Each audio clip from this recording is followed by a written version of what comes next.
We're starting chapter 3 today.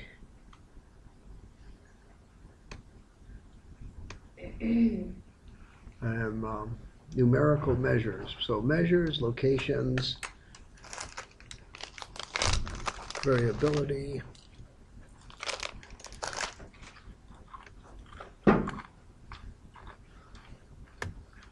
locations. Okay. So this is where we get mean, median, mode, percentiles, quartiles. Maybe two of those words are meaningful, maybe they're not. By the end of today, all those words should be meaningful. Clearly we need numbers. In order to have a median, mode, a mean, percentiles and quartiles, we have to have numbers that we're dealing with. We can't be dealing with red and black and yellows. That wouldn't work. So the mean is the average. We add everything together, divide by how many we have. And that's going to be the mean. It's the central location of the data set. It's the average of all the data values. We use a bar, X bar, to be the mean. We can also use a mu to be the mean. And we use those guys interceptively. Your calculator, depending on your calculator, will have an X bar on it to calculate the mean. So summation of the individual elements divided by the number of elements that I have will give me the mean.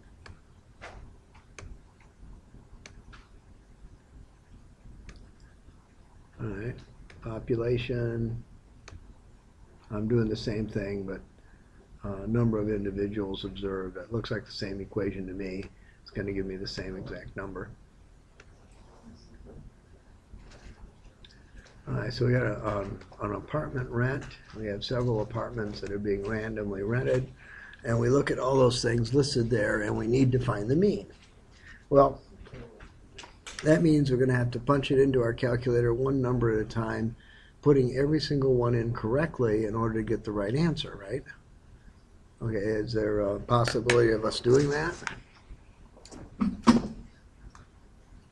Yeah, we can do that. We're human beings. We can do everything, right? Yeah, why not? Clearly, any homework or test we do, we'd want to have some reasonable amount of numbers to deal with, like less than 10. So anything this large would be unreasonable to come up with a real number for. The other thing we could do is I could guess what the mean was. So anybody got to guess what the mean is? 500. 500. And then what I do, instead of add these numbers together, I'd go plus and minus in my calculator from 500. So I'd put in a minus 55 plus 115, minus 70 plus 90, minus, and I would do that across the data set. And then I'd divide my difference by the total number I have, and then add or subtract that from 500 because that was my guess. So if I had to deal with that many numbers, that's probably what I would do. I'd probably just do a plus or minus thing to find the mean. So the mean was 490.8. Isn't that lovely? Now, I would disagree with that answer because I only have 3 significant digits. What am I doing with a 0.8? You know, that wouldn't make any sense. So I'd probably round it up to 491. Well, that's just me. The median is the guy in the middle. So I've got numbers here, I've got numbers there. I line up my numbers in order. The median is whoever's in the center. If I have an even number of numbers, can I have one in the middle? No, there's only one in the middle if they're odd, right? So that means I take the two that are in the middle, add them together, divide by 2, and that gives me the median. The number in the middle of the data set.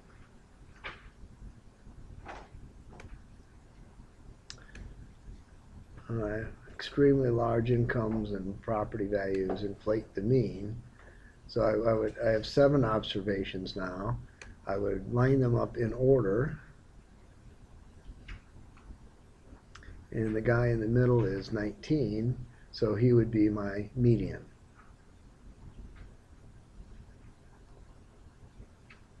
Okay, so I have a mean. I add them all together, divide by how many I have. That's an average. I have a median, the guy in the middle. Here we go, 8 observations. We put them in an ascending order. 19 and 26. So the average of those two guys would be 22.5. I knew I could figure it out if I waited long enough. All right. Large data set. We have to put them in order. And we put them in order, and 475 is the median.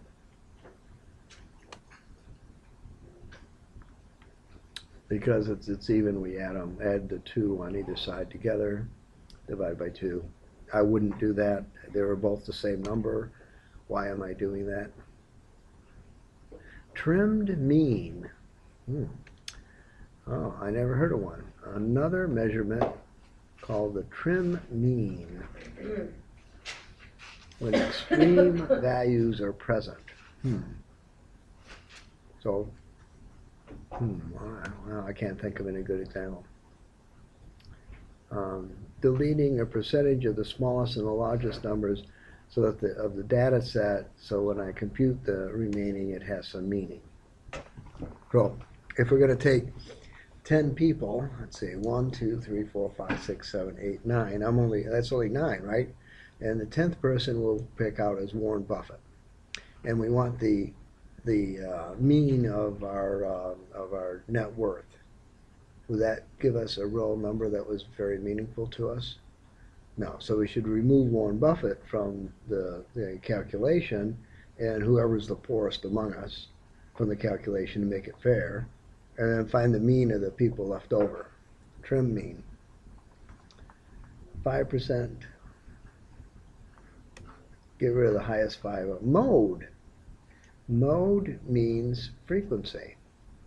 So if I have 1, 1, 1, 1, 2, 3, 4, 5, 6, 7, 8, 9, 10, 10, the mode would be 1 because I have more 1s than anything else.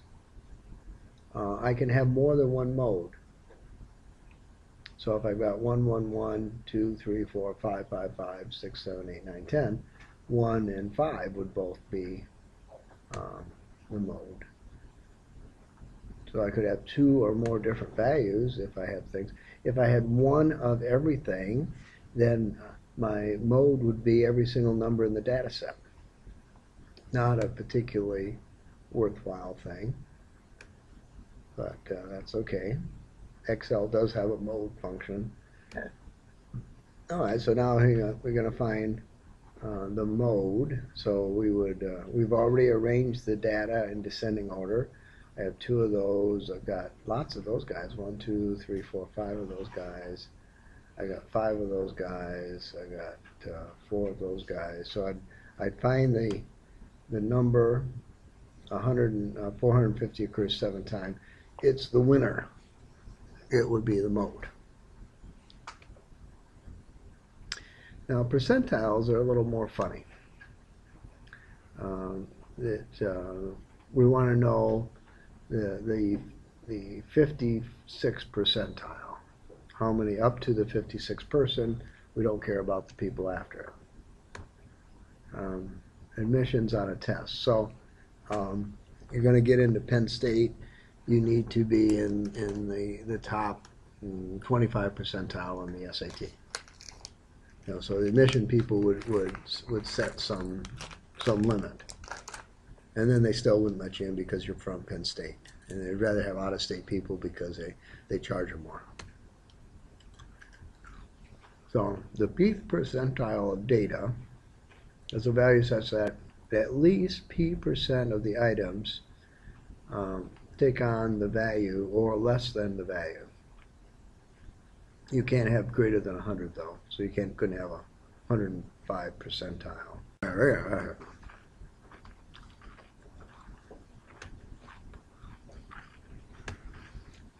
Oh.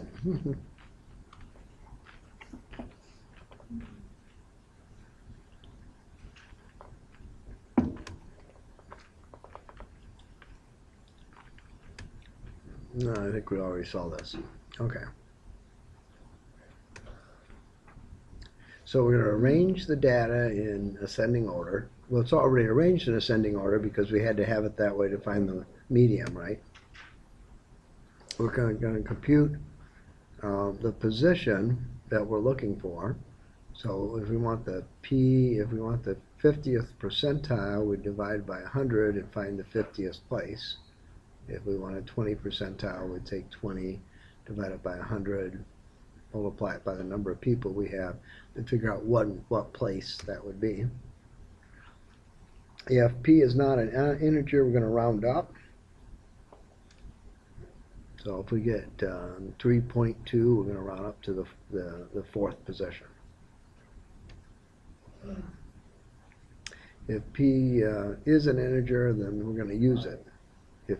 If I is, come back here.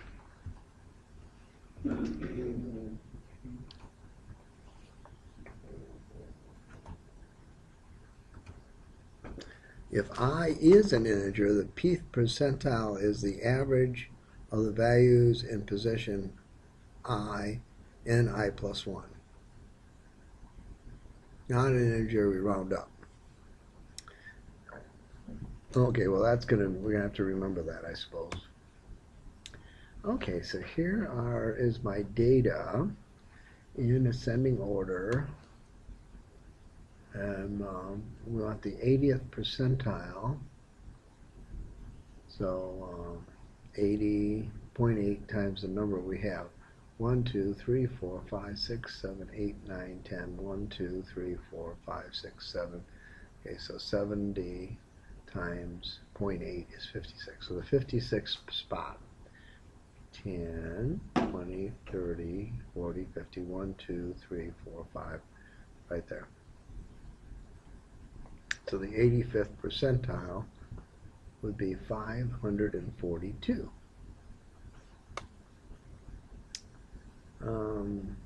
What are we doing? At least 80% of the items taken for a value of 542 or less. All right.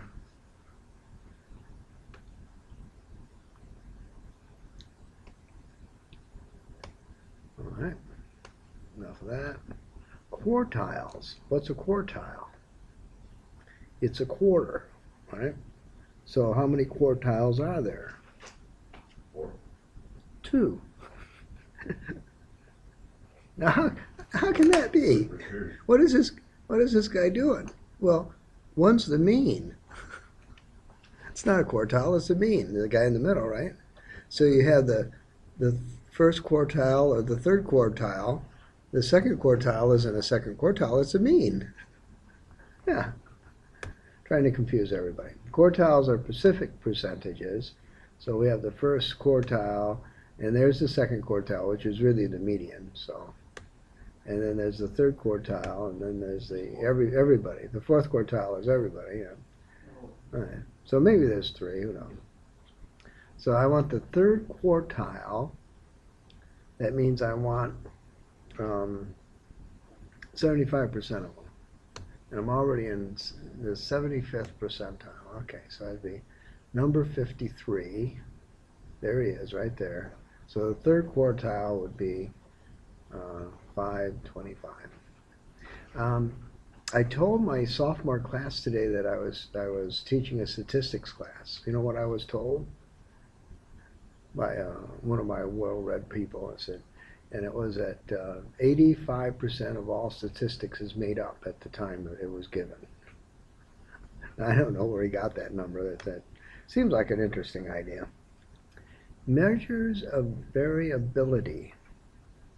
All right, so we have median, mean, mode, percentiles, quartiles, and now how variable do we measure something? For example, a supplier A and B, we might consider the average delivery time, and we find out that who has the best time. All right, that's good. So we can have a range, we can have an interquartile range, we can have a variance, we can have a standard deviation, and we can have a coefficient of variation. Isn't that lovely? And each of those requires another certain math skills. So the range would be, I got something at 1, something at 100, the range would be 99. The interquartile range would be from the 25th percentile to the 75th percentile. The variance would be the sum of the values squared, the sum of the mean, the value minus the mean squared divided by the number there are, and the standard deviation would be the square of the mean. Oh, never mind. We'll get to it. So here's my range. The distance between the biggest and the largest. It's the simplest measure, yeah. Very sensitive because I can have big data. Okay, so I'm going to find my range. Okay, so I go from 425 to 615. Maybe I need a calculator, maybe I don't. It's not 200, right? So it's 190. Is the range 190? Okay. And if the author tells us that, oh, the author's right. Excellent. 190. Interquartile range. Okay, so we're going to find the difference between the third quartile and the first quartile. So I don't have to put a problem in the test to solve for a first or a third quartile. All I have to do is find the interquartile range, and then you have to do both. Okay, so that would be an easy way out. And that's the middle 50% of the data. It throws away the things on the other side. So here we are, middle quartile range. I don't know. So third quartile's 525, 445. Okay, so the range would be 80. Yeah, looks like the range is 80. Interquartile range 80. Yes. Excellent. Variance.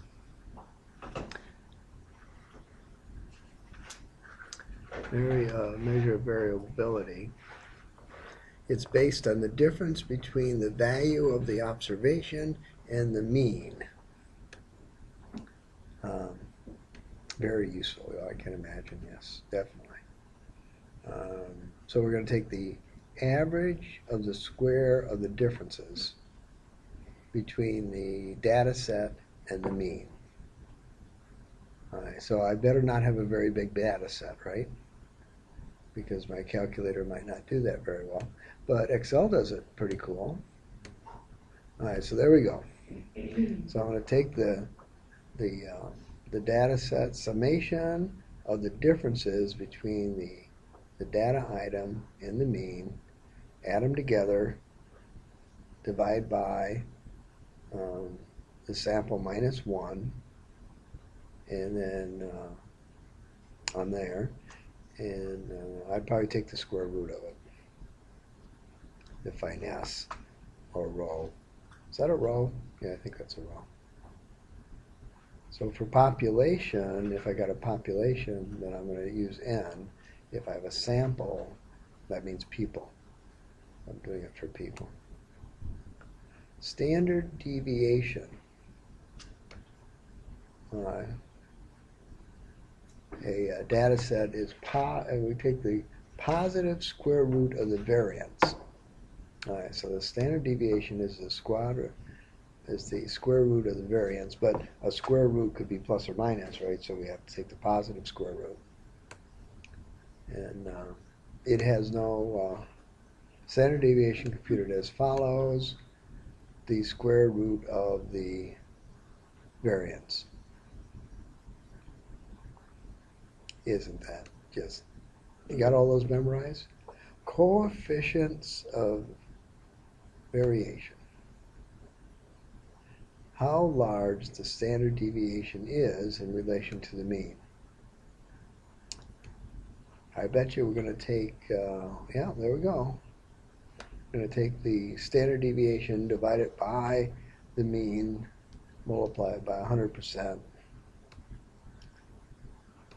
Or we're going to take the population guy, divide it by the mean, multiplied by 100%.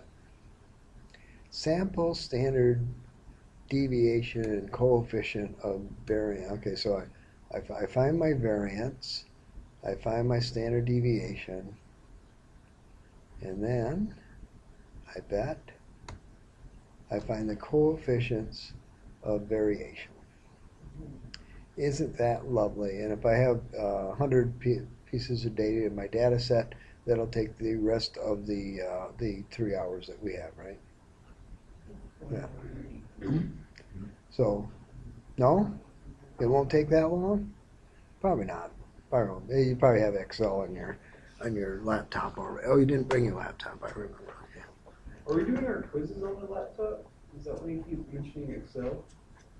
Well, the problem set doesn't have a lot of problems in it. So in the homework set, there's lots of data.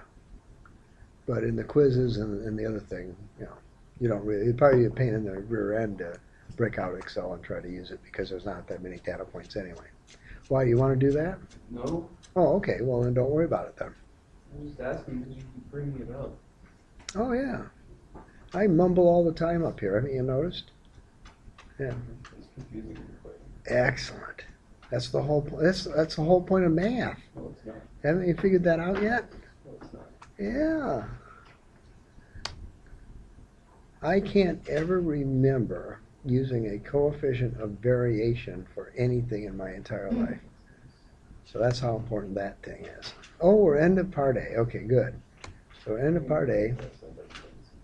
Now we'll bring up part B and hope that it's just as easy. Let's see, how do we have to do that? We have to go this way. Uh-oh. A half hour and I made it through the first transparencies already. Maybe I better slow down. No. Oh, maybe I better maintain the pace. Oh, maybe I better make better jokes. I do have some songs that I can sing. We could do that. Numerical measures. Numerical measures. The shape, the relative location, detecting of outliers. All right, so we have the example of us in the room and Warren Buffett. Warren Buffett would be an outlier. He's way away from the data. We probably shouldn't even include him in the data, whatever we're doing. And then we're going to analyze the data, measure association between variables. There are weighted means and working with groups. So if I can, in the syllabus, it says your homework and your quizzes are 30% of your grade, and your chapter tests are 30% of your grade, and your final exam is 40% of your grade. That would be a weighted mean. So I'm weighting different parts differently.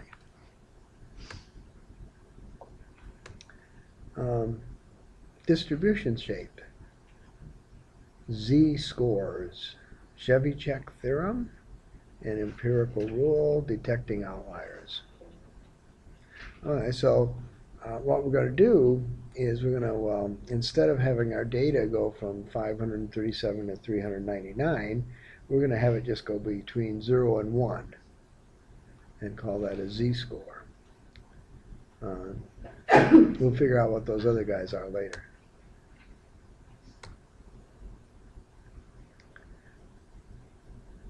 Skewness. Okay, so we can be skewed to the right and skewed to the left and skewed to the middle. Oh, look at that. Isn't that a great formula for skewedness? We're gonna raise the sum. We're gonna take the sum of the standard the item minus the mean divided by the standard deviation, cube it, and then we're going to multiply it by n divided by n minus 1 minus 2. That is just so wonderful. And let me write that down. I wonder if I'm going to, if we have a homework problem that uses that, I'm trying to figure out whether or not I'm going to remember it or not. Anyway, so that'd be good. Easily computed using statistical software. Yes, I imagine that if I had an Excel spreadsheet, I could ask for it, and it would tell me that number. Yeah. Symmetric, not skewed. Symmetric. All right, so that means I got equal stuff. I got a bell curve. That's what I have. I know. The skewness is 0. The mean and the median are the same. They're equal to each other. Oh, isn't that nice? My type of chart. Everything to the right is to the left. I only have to do it halfway because it's a mirror image. Moderately skewed to the left. I'm negative. Mean is usually less than, median is usually less than the mean. And there I am. Now, if this is skewed to the left, how come it looks like it's going to the right to me? How come? I wonder why that is. Mean is less than the median. All right. Yeah, it must be true. Skewed to the right.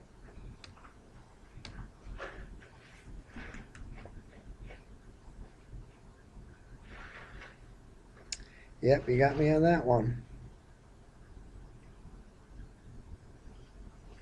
Mean is usually more than the median.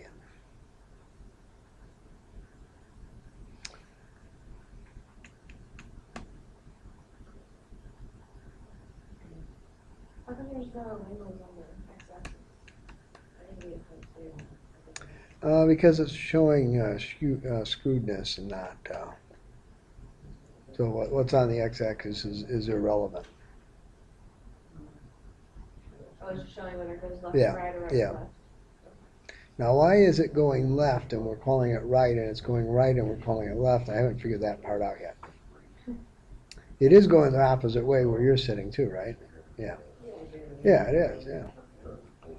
So I'm thinking highly that way, often above 1.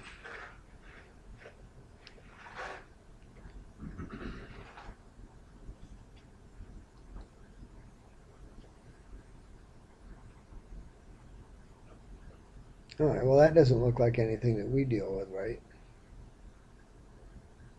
But skewed right and the big guy is on the left. All right, well, I'll have to remember that too. Apartment rates. So I have 70 apartments. There's my data. I go and graph it. And what happens? I don't know. It takes a long time to make the graph.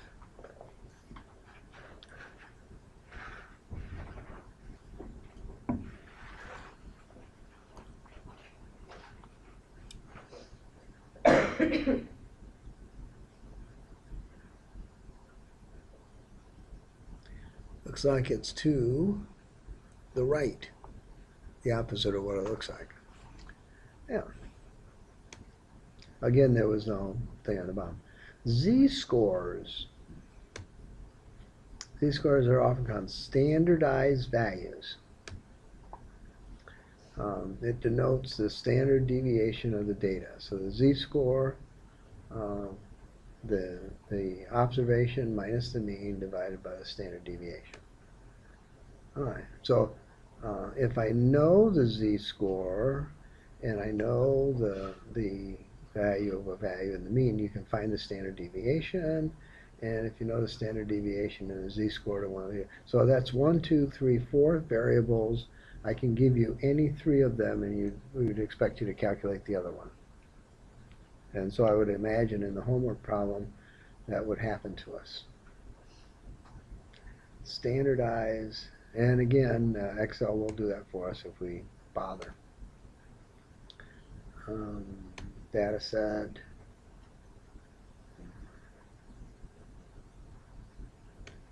Okay. So now we got our apartment rents. We go calculate our z-scores, and now we replace all of our apartment rents by our z-scores. Isn't that great? Only 70 calculations to do that. Yeah, no problem. Yeah, could be fun. Chevyshev's theorem. I didn't know that he had one, but we'll find out. At least 1 minus 1 over z squared of the items in any data set will be within z standard deviations of the mean, where z is any value greater than 1. Boy, that's really helpful there. I can see where I could be, using that all the time. At least 1 minus 1 over z squared. Okay, if you say so. Chevyshev's theorem requires that z be greater than 1, but z need not be an integer. Okay, well, that was nice of you.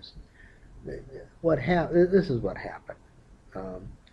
When the Soviet Union became communist in 1919, when Russia became communist, they threw out all the standard science and math and redid it all because it was obviously not appropriate for them.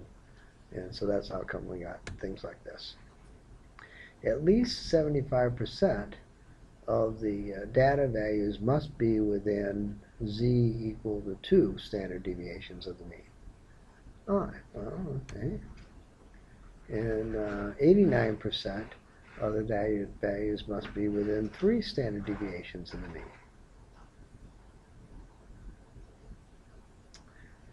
Well, I wonder if I'm going to remember that one. And 94% within 4 standard deviations of the mean. What if it's not? Then your data set's bad? The Russians did it to us again? Apartment rents. All right, so we know z is 1.5. We have x bar is that. We have the standard deviation is that. Okay, that's fine. And so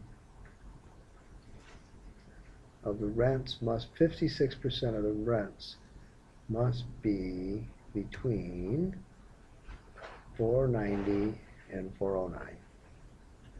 490 and 570, plus or minus the z times the mean.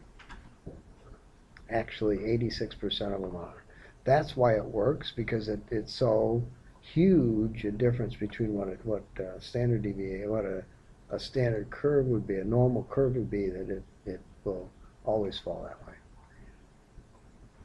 Empirical rule. When the data are believed to be approximately to a bell-shaped distribution, yes, the percentage of data within a specific number of standard deviations. Okay. Normal distributions covered in chapter 6, which we'll get to later. Excellent. All right, so this is what I remember: 68% plus or minus 1 standard deviation, and 95% plus or minus 2 standard deviations, and 99% plus or minus 3 standard deviations. And if the data doesn't meet those rules, then it's not a standard curve. It's not a bell-shaped curve because it's shaped somehow differently. And that's what you try to do. You try to get enough data so you get there. And what's happening? Oh, there's my bell-shaped curve. Okay, 1 standard deviation, 68%.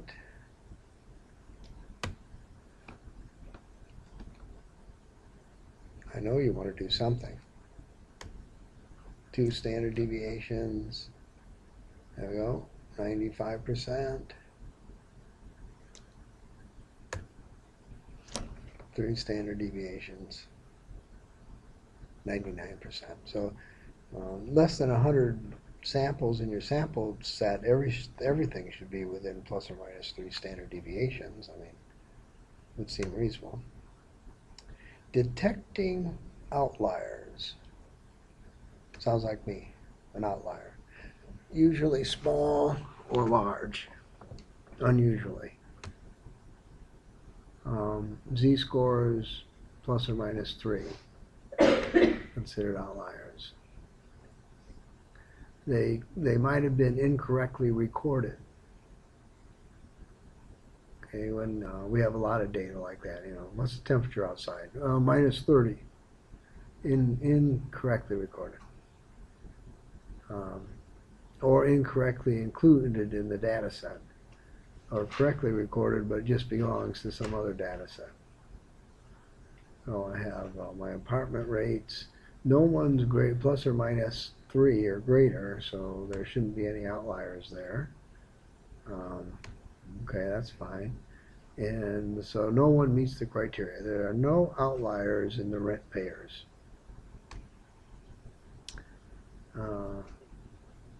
Exploratory data. Procedures enable us to use simple arithmetic, easy to draw pictures and to summarize the data. Oh, right, picture drawing, I like that. We simply sort the data values into ascending, descending, ascending order and identify 5 measures, and then we construct a box plot. Okay. So what are we going to calculate? 1, the smallest value. 2, the largest value. 3, the mean. Oh, the first quartile. Okay. The median. The third quartile. And the biggest value. Now, it's going to be difficult to do any math to get the smallest one and the largest one. Okay, so those are the things we get.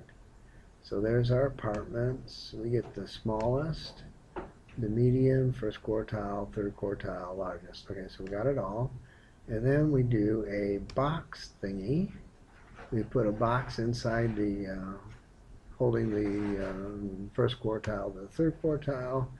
And then we put lines out to get to the other guys. Okay, here we go.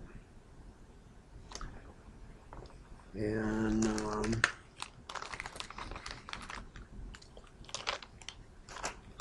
are we doing anything? Draw a box.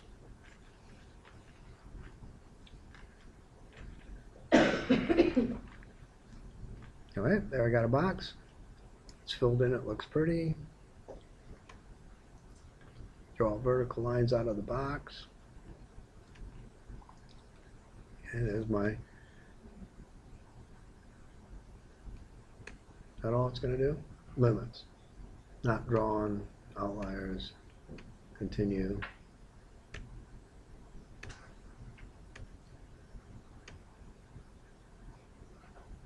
Now, I thought I was supposed to have lines coming out this way and this way going to the other guy, but somehow the author's not drawing. Oh, whiskers, right.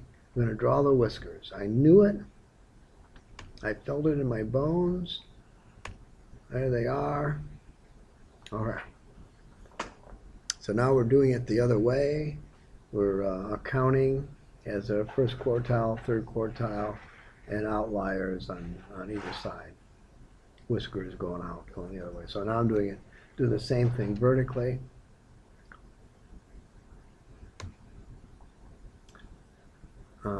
Measures of association between 2 variables.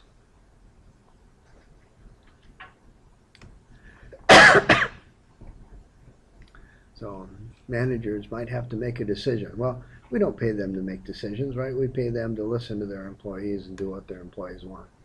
2 descriptive things, covariance and correlation coefficient. Okay. Covariance and correlation coefficient. All right. Now we did it. We went into multi-syllable words. Covariance. Linear association between the two variables. Okay. Positive values indicate a positive relationship. So if x goes up and y goes up, that'd be good. And if x goes up and y goes down, then that would be a negative relationship.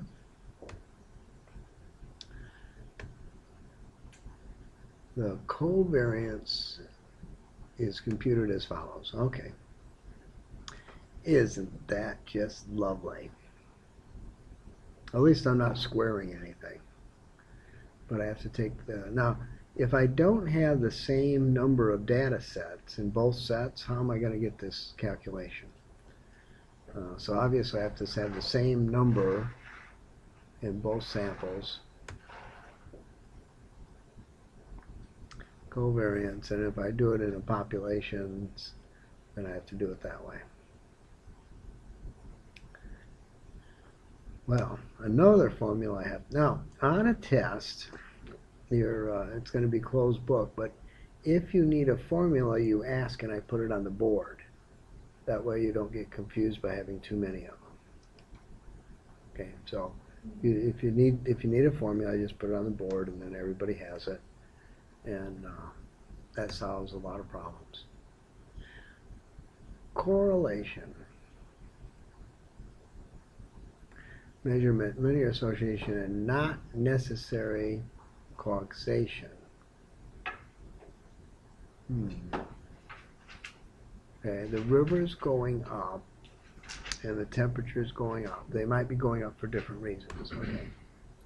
Just because two variables are highly correlated, it does not mean that they cause each other.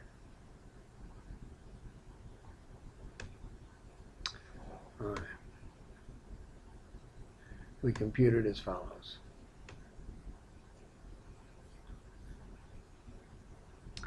Okay. So even though we have a correlation coefficient, doesn't mean that it means anything. Yes, only in math, right? Only in math. Yeah.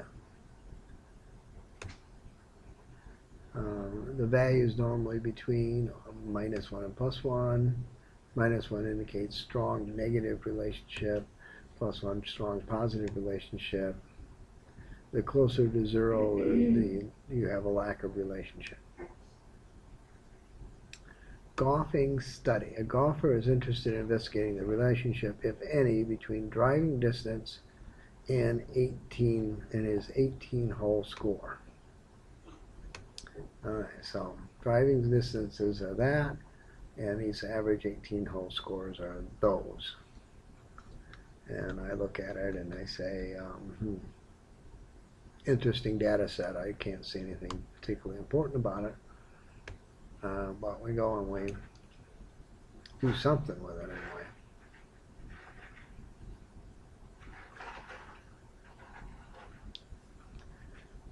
Alright, so we have a standard deviation, we have y, we have an average, we have a standard deviation, we have the difference between the two, we have the difference between the other two, we have the coefficient of,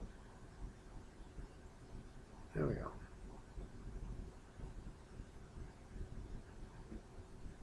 So that would, on the order of meaningless or lots of meaning, that's about as meaningless as it comes, right? Clearly we have numbers that did well adding together, and we did everything we're supposed to. When we look at it, I don't see. Sample variance, minus 7.80. Correlation, minus 9.61. Strong negative relationship. So as I don't golf, so I think that's probably it. Weighted mean. All right. Grouped mean data. Variance of group mean data. Standard deviation of group mean data. All right, weighted mean. The mean is computed by giving each data value a weight that reflects its importance. Let's see. Okay, each of us will come up with a number of how important we are. You got it stuck in your mind right now. Number between 1 and 10. Okay. Anybody pick a 5? Okay. Anybody pick a 7? Anybody pick less than an 8? Less than a 9? Anybody pick 10? I wonder why. Well, to ourselves, we're pretty damn important, right? How could you possibly pick anything other than a 10? I mean, that's just anyway. Weighted mean. So when grade point average, weighted mean is the number of credit hours earned for each grade. So a 4-credit course gives you more in your GPA than a 3-credit class or a 1-credit class. That'd be a weighted mean. Values vary in importance for analyzing purposes. All right. So I take the weight times the value divided by the summation of the weights, and I get a weighted mean. Hopefully I do that on a computer that's programmed to do it. Group data. Weighted mean computation can be used to obtain approximations of mean, variance, standard deviation for the group data. Compute the weighted mean, the class frequencies of the weighted mean, input it similar to computing the standard deviation and the other stuff, sample data, population data, midpoint of the class times the frequency of the class. Another useful thing, apartment rates. The previous presentation sample apartment rents is shown here with group data with frequency. Okay, there we go. Group data with frequency. So obviously these guys here are much more important than the guys here who only have 2 of them. So there's my frequency, the amount of the rent. I go and find the mean of that number. I go multiply the frequency times the mean. I get some number, and now I can use that. To find the mean. The approximate difference by $2.41 from the actual sample mean. So I'm doing a group mean. I'm not doing each guy one at a time. I'm doing a group mean. Yes, that would be wonderful. Group variance, sample data. So we're going to do the same thing. We go and find the sample data, find that, square it, multiply it times the frequency, and continued. Sample variance. Sample standard deviation. So we don't necessarily, if we have a real huge data set, we could generalize and put things into groups and not worry about the individual person and be close enough so that it really doesn't matter. Okay, we're done with going through these guys, so now it's time to do some homework.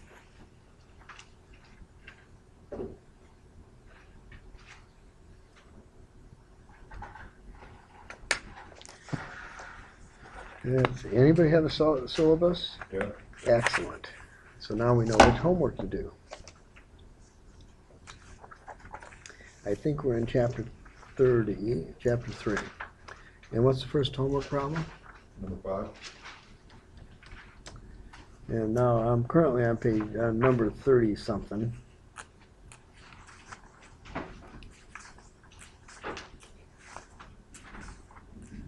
Page 93 and 94. I'm close. Number 5. Look at all those things. Okay, so Dow Jones Traveler Index reports that business travelers pay for hotel rooms per night in 20 cities. Okay, so I see the data. So A, I want to know the mean. And then I want to know the median, the mode, the first quartile, and the third quartile. So the first thing I would do is arrange my data in order. All right, so looks like 1, 2, 0 is the last guy.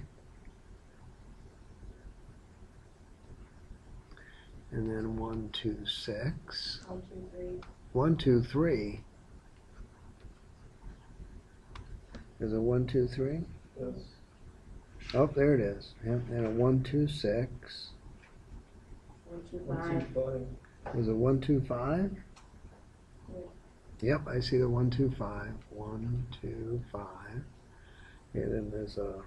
Now can I have 1, 2, 6? Yeah. Okay, thank you.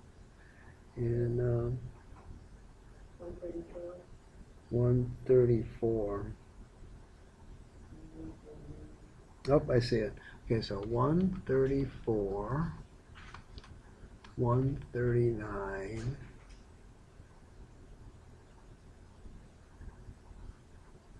144, 145, 146. I haven't had 2 of anybody yet, have I? 146. There's no 50s? 160.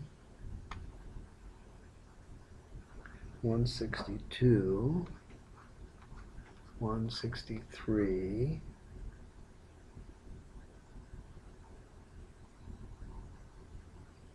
163. There's no 160. There's no 160? Oh. Yeah, there's a 160. 167, 167. There's 166. There's a 166. Yes, there is. Yeah, plain as day. 166. All right. 167.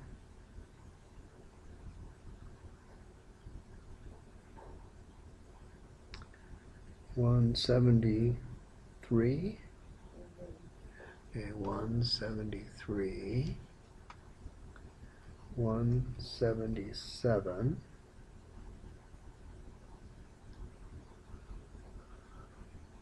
I don't see any 180s. 192.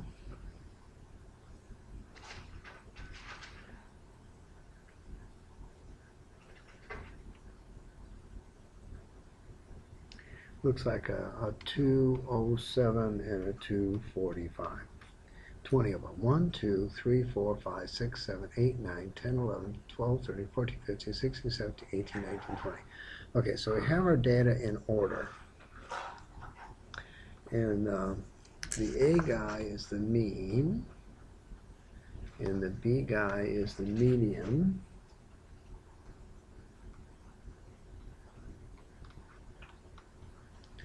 The C guy is the mode. And we'll get him first. He's going to be 167, right? 167, because it's the only guy that has 2. And then we need the first quartile and the third quartile. All right, so the median's the guy in the middle, but we have 20, so that's even, so would count in 10. 1, 2, 3, 4, 5, 6, 7, 8, 9, 10, and count in 10 the other way. 1, 2, 3, 4, 5, 6, 7, 8, 9, 10. So the median would be halfway between 160 and 162. So 161. Okay, the first quartile, 1, 2, 3, 4, 5. Now, 5 is a number, so we'd take one larger, right? So the first quartile would be 139. 139. Third quartile, 1, 2, 3, 4, 5. We go one shorter. Oh, wait a minute. 1, 2, 3, 4, 5. I think 167. And now it's a matter of coming up with. How come I did a quartile? Well, it'd be the.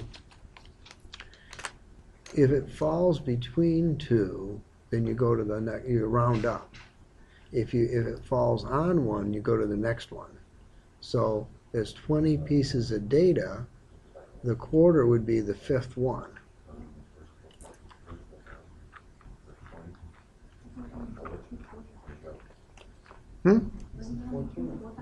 Well, the center quartile is the medium, 160, and the fourth quartile would be the top guy.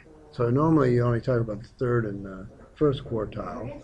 Yeah, there are 4, but you don't talk about them as quartiles because they have other names. Yeah. So now we got to come up with a mean. 120 plus 123 plus 125 plus 126 plus 139 plus 139 plus 144 plus 145 plus 146 plus 160 plus 162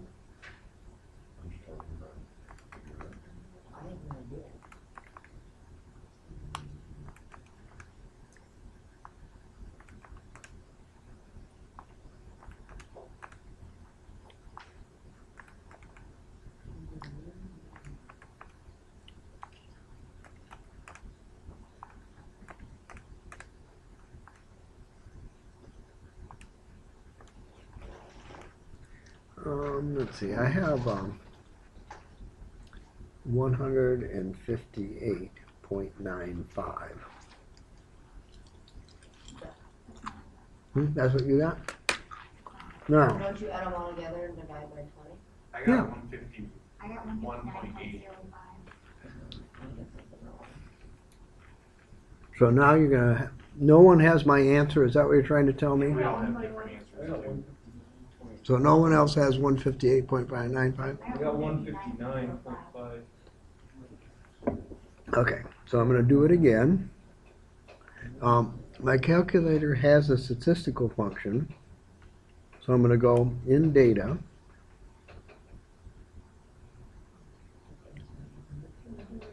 And I'm going to put in the data. 120.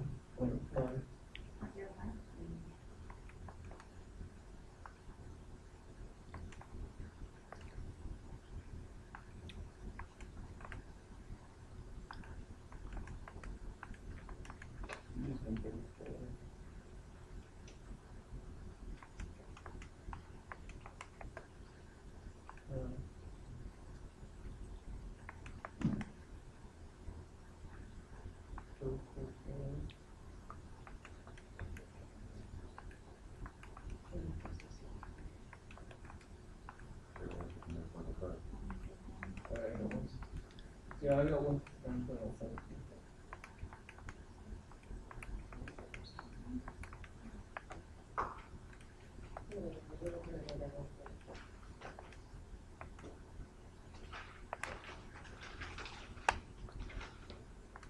Okay, now all my data is in my calculator. So I'm going to go second function, data, 2 for one variable stat, calculate.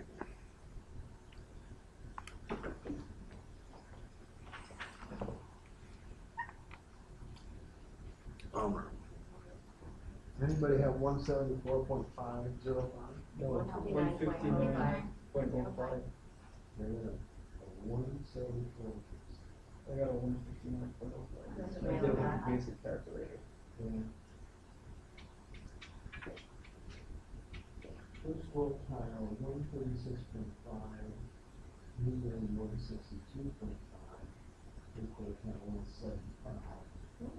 are you talking about? I don't know. Stupid I'm calculator. like, what are you talking about now? Can you Stupid. look down on your paper here? Can I see D and E? No, I'm gonna say okay. Yeah. That's wrong. All right. So now we have to decide where the real answers are.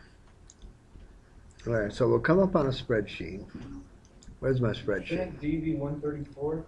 Yeah, I need you to still explain the quartile. And shouldn't E be 166? Oh, I don't know. Why don't we? First of all, we're gonna figure out this mean guy first. That's what we're gonna do first. Open sesame. They can see 173 as well. Just because it counted 5 in. Yeah. Wouldn't the quartile, the second quartile and the median be the same? No. Yes. Yes, it is. But it didn't. It didn't ask for a second quartile. Ask for the third. It asked for the third one, first and third. Yeah. Okay.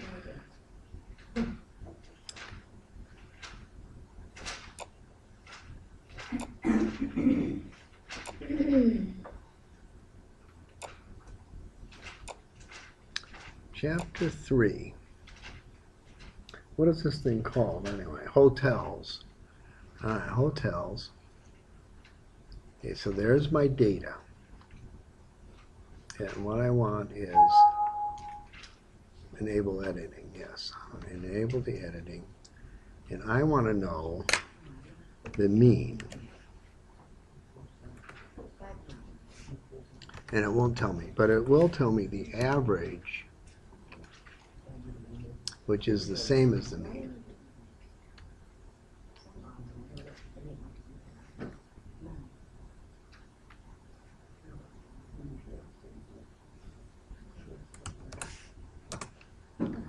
How about 159.05? That's what we all come up with. Except me? Except Yeah, for you. except for you. Except for me, everybody else came up with that number. Now can you go back to your quartiles? Yeah, we'll do that now. Yeah. Once I change my mean. All right. There. Boom. Wait a minute, I got to do it in red. Boom. All right, so 159.05. Better answer. All right, now, what the quartile said to do on page 92, the first quartile or 25th percent. 20. So, because I is an integer in step 3b indicates the first quartile or 25th is the average of the first and fourth data values. The average. So, on page 91, step 1, arrange the data. Number 2, find I. All right, so what we're going to do, we have 20 data things. Uh-huh. All right. So we're going to say I is equal to 20 divided by 100 times, well, it's the other way around, 25 divided by 100 times 20, which is 5. Okay. Because I is not an integer, we round up. The position of the 85th percentile is the next integer higher. Rounding, returning the data, blah, blah, blah, blah.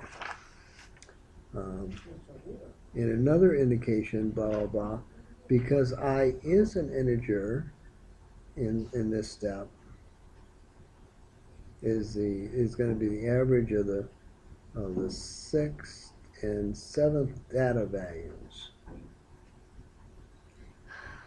6th and 7th data. Oh, right here, page 91.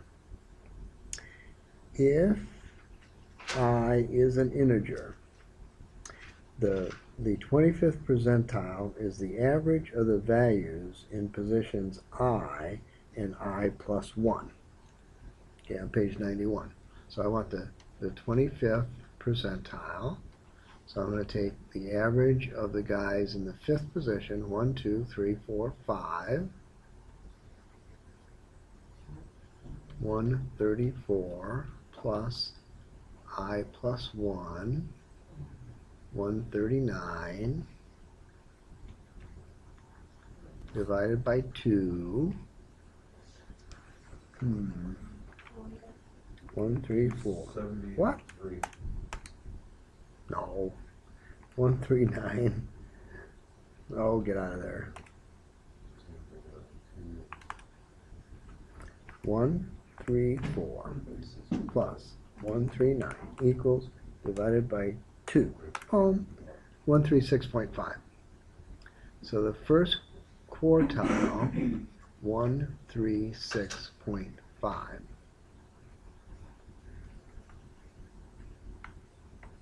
All right, now we want the 3rd quartile, 75th guy. All right, so that'd be 75 divided by 100 times 20, also known as 15. 15 is an integer, so we take the 15th guy, 1, 2, 3, 4, 5, 6, 7, 8, 9, 10, 11, 12, 13, 14, 15. 167. 167 plus the next guy up, 173, divide by 2. 253.5.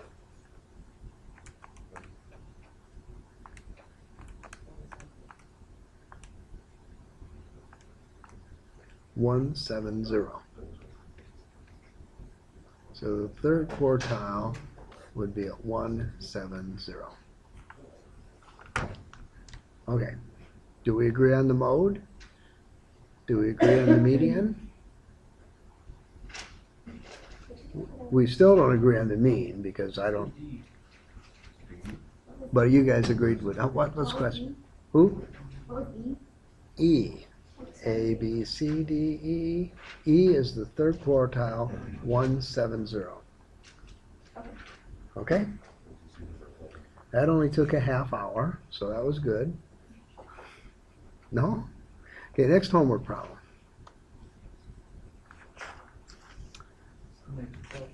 Number 11. Number 11.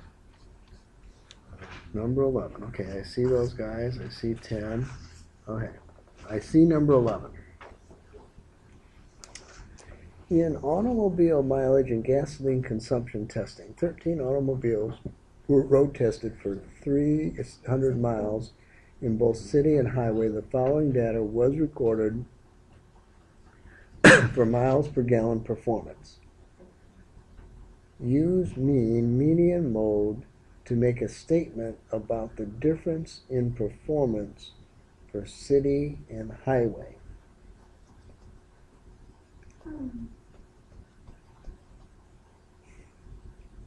Okay, so first thing we need to do is place our city guys in ascending order and our highway guys in ascending order. All right, so that's what we're going to do.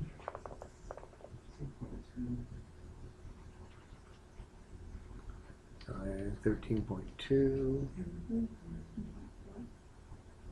14.4,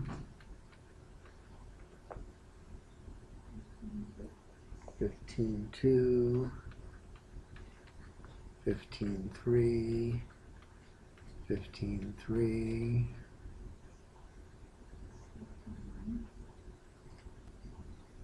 15.9. I think, isn't that 3:15? Yes, it appears to be. Yeah, there's 3 15.3s. 15.9. 16.0. 16.1. 2 16.2s.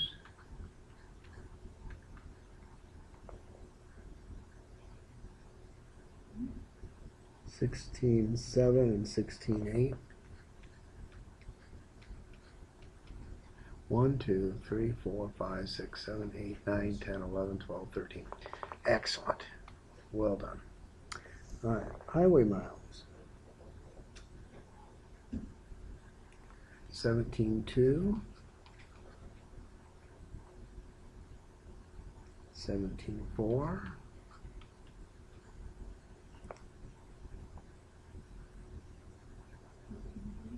18.3.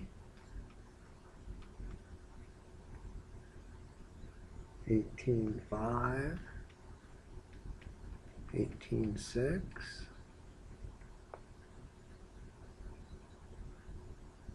18.7.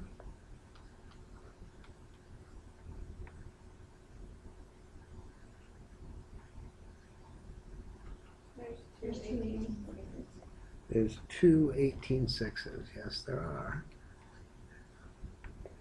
18.7. 19.0.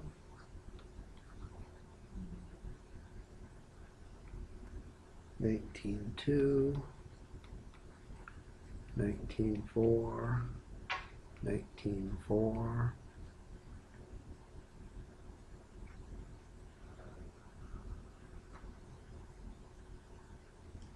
26. 1, 2, 3, 4, 5, 6, 7, 8, 9, 10, 11, 12. Palmer. 21.1. Huh? 21.1. There's a 21.1 that I can't see. So, Yep, I see it. Okay, 21.1. on the end. Okay, so we now put them in order. So we're going to go medium, mean, and mode.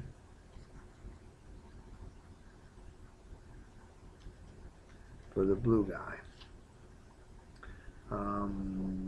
Looks like 16.2 for there. The median would be halfway. 1, 2, 3, 4, That's 5, wrong. 6. 15.3 goes 3 times. Oh, 15.3 goes 3 times. Bummer.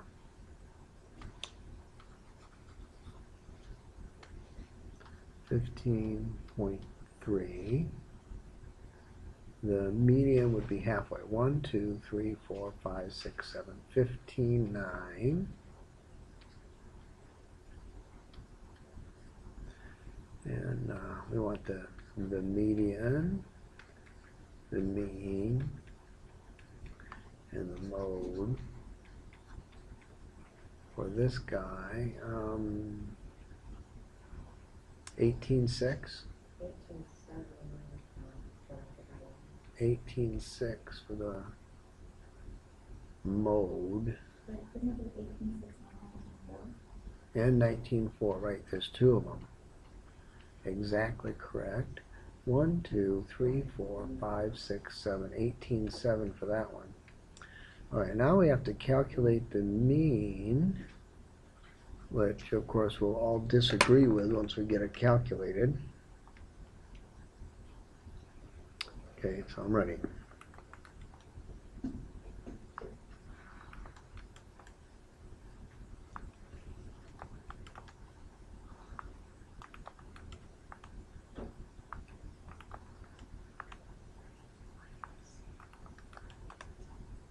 Okay.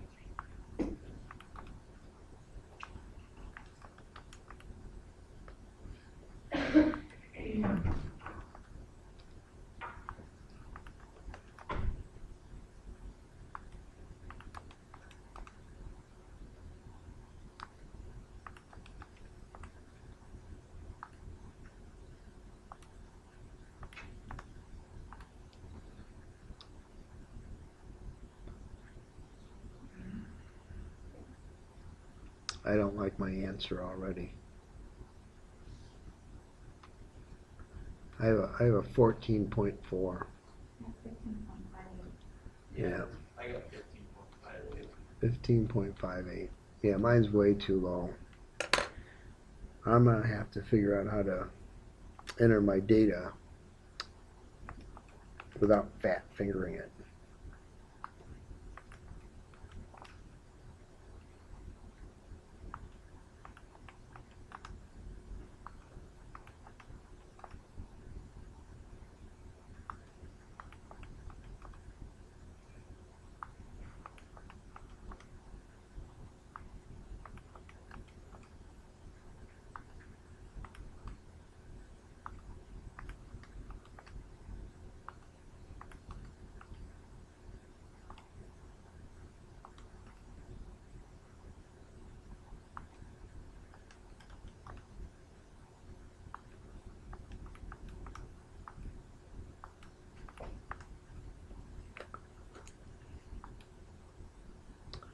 18.9?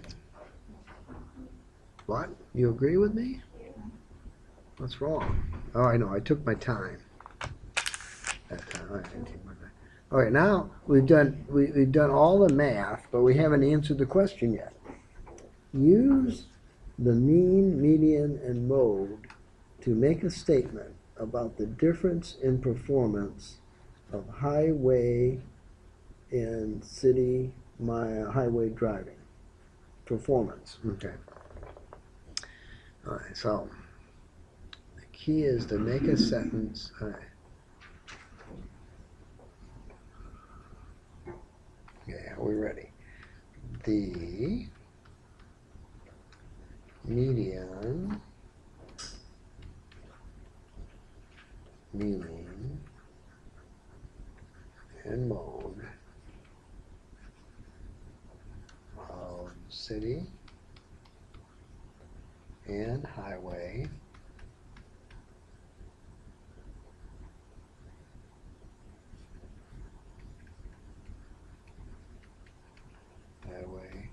driving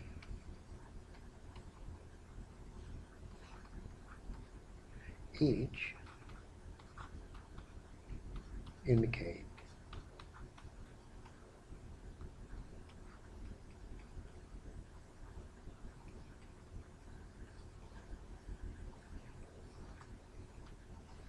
we should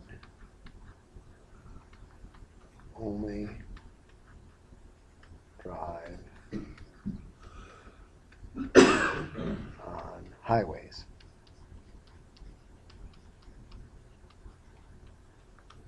There we go. How's that? Is that brilliant? I wrote a sentence using mean, median, and mode, and it's a complete sentence, and it might even be spelled right. I have no guarantee there. Okay, next problem. 17. 17. A home theater. Oh, 17 is a self-test even. Wow. 16 is. A home theater in a box is the easiest and cheapest way to provide surround sound for the home entertainment center. It'd be cheaper just to use the TV itself. A sample of prices are shown with and without DVD players. Okay, I got it. Okay, so I got a sample of prices. Compute the mean price of models with a DVD, the mean price of models without DVD. What is the additional price paid to have a DVD included in a theater unit? All right, so A, the mean with DVD, the mean without DVD, additional cost. Okay, so we're going to get those two numbers and I'm going to subtract them. Oh. All right. And so because I have so few numbers, I might even be able to do this right. What do you think about that?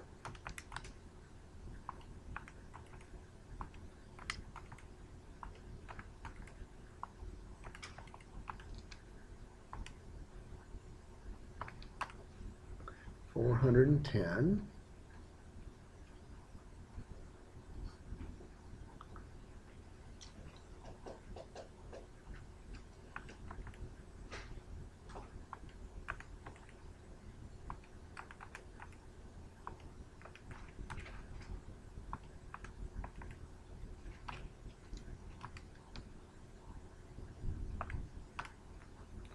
$310 $100. Okay. That was that okay? That was almost okay. All right, B. Compute the range range, variance, sample deviation for the two samples. What does this information tell us about the price with and without a DVD player? Okay, so we got DVD. Okay, so the range, Range. $200. $200. All right, and then without DVD range, $70. There, we got 1/3 right. That should be enough for a C, right? Oh. Now we have to sample. Now we have to come up with the variance. Okay, so the variance is the summation of the item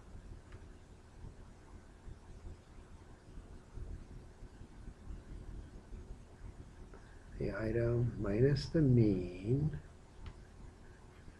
squared divided by the number. Okay, so that's what we're going to do. Okay, so 410. Okay, so we're going to go 450 minus 410 squared plus 300 minus 410 squared plus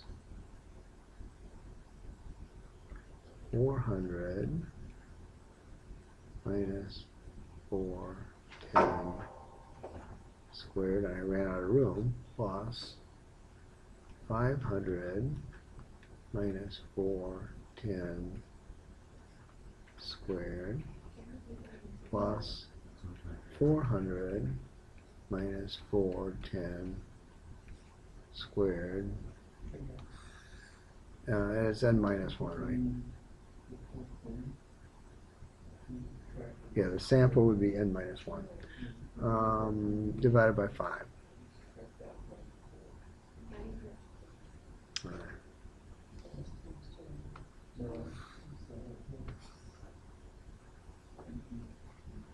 Right, so I did that.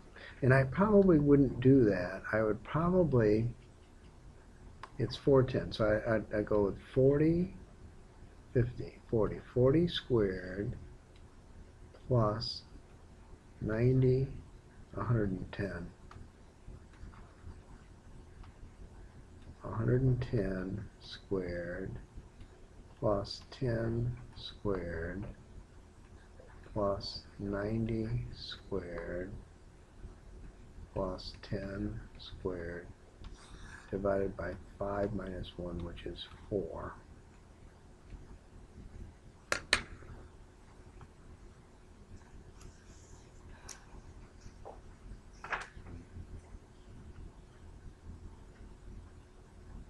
Okay, so that's what we're doing.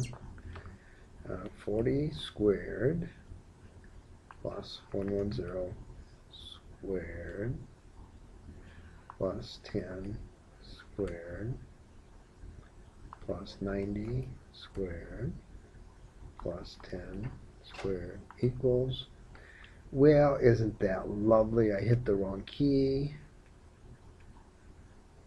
40 squared plus 110 squared plus 10 squared plus 90 squared plus 10 squared.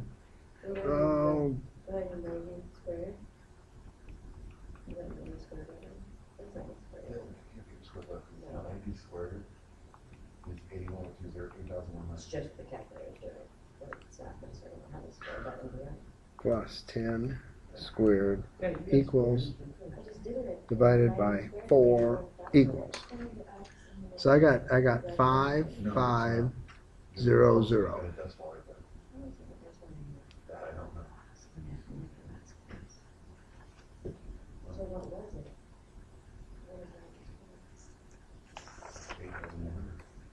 So that's the variance. S squared 5,500. That's what, it's the decimal that's still wrong. Right, well, I didn't, I saw 1128. Now we gotta do the standard deviation. We're gonna take the square root of 5,500.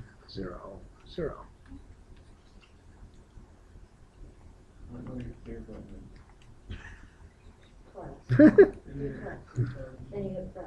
74.16. Yes. What do you got? Me neither. I can't. 347. It's on page, yeah. It's on, it's on 98, but yeah. Yeah, because it's 5 plus 1. 5 minus 1. Or 5 minus 1. So you divide by 4. Where is 5 minus 4? On page 98, sample variance. The summation of the item minus the standard deviation squared divided by n minus 1. That's where it is. Okay? So I got everything done for B. Now I'm going to go down and start doing, well, the B for the DVD. Now I got to do it again for without the DVD.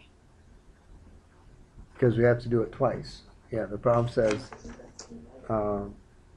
for the 2 samples. So we did it once for the sample with DVD. Now we have to do it with a sample without DVD. Okay, so now I'm going to come back up and look at 310 is the mean. Okay, so now we're going to do without DVD. We want summation, the item minus the mean squared divided by n minus 1. So that's what we're doing. And the mean in this case is 310. Okay. 310, so that would be 10 squared plus 10 squared plus 50 squared plus 20 squared plus 10 squared divided by 5 minus 1, also known as 4. Okay, 100 plus 100 plus 25 squared plus 400 plus 100 equals divided by 4 equals 800. So that's the variance. At 31.5.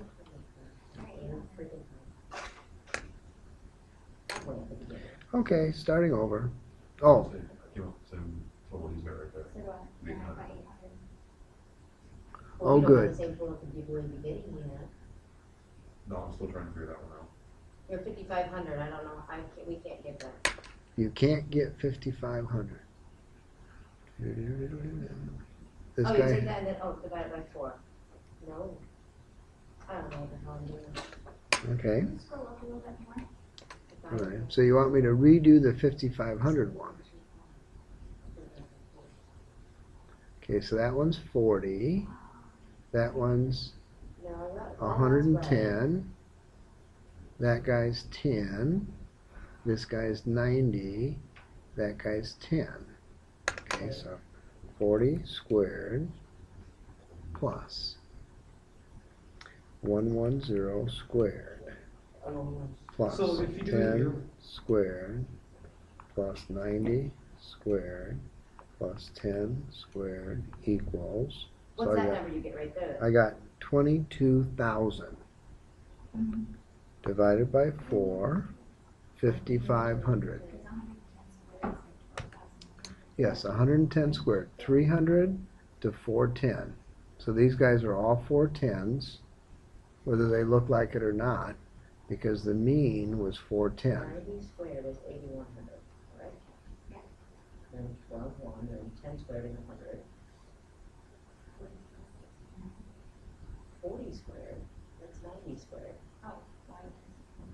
that 40 or 90? This guy here's See, this you're guy here is right, 40. but I didn't- That guy there is 90. Now I'm so blind. Because it's 450 minus 110. 410. I can get it. I was getting 90 over it.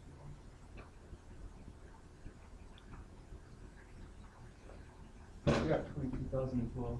Okay. Yeah, so do I, yeah. Brings it down to All right, then you are right. 5,500. I was doing 90 for that whole first number. Okay. So, yeah, do what's on your paper. Don't do what you can see on the board. That doesn't make any sense. Anyway, what's the square root of 800? That's 8? Where'd you get the 5 minus 1? 28. Let's figure out your standard deviance. Yeah, n minus 1. Page, You always take this stuff. But no.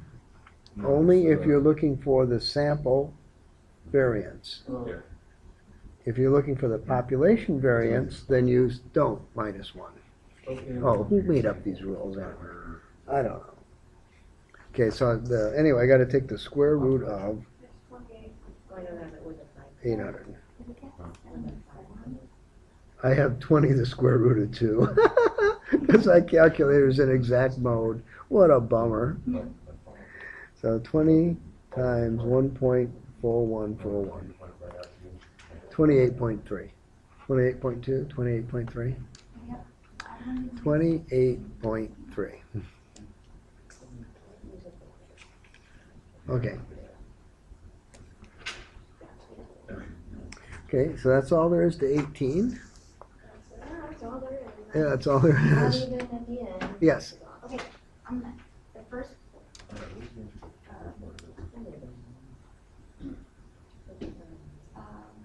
Yes, right. oh, you just already typed it. 5,500, Yeah, I got that. and then Because five the times square root 100. 5,500, right? No, you take the square root of 5,500. That's all I've. Yeah, yeah, exactly.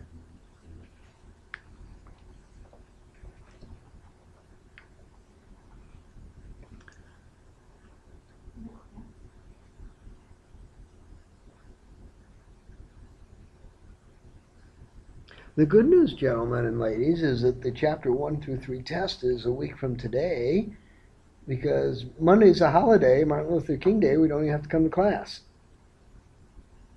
So that's a relative bummer. So everything that you know, you'll forget by then, right? Yeah. But you will know to ask to put things on the I board. don't know if there's a way to remember it and stuff. No? Yes. Yeah, there is. Yeah. Yeah. It's always a way. Go down Yes. a little bit more. He asked me to put it on the board. Right there. Thank you. During the day? Yeah. The answers? Sure, why not? Whether or not I do or not, that's a different thing. But no, any formula you need, just ask What's it and I'll gonna put it on cost the for us? How much money do I gotta bring in to get you to just put the answers on the board? board. That would assume that I know the answers. Oh, wow. That's pretty good. Oh, All right.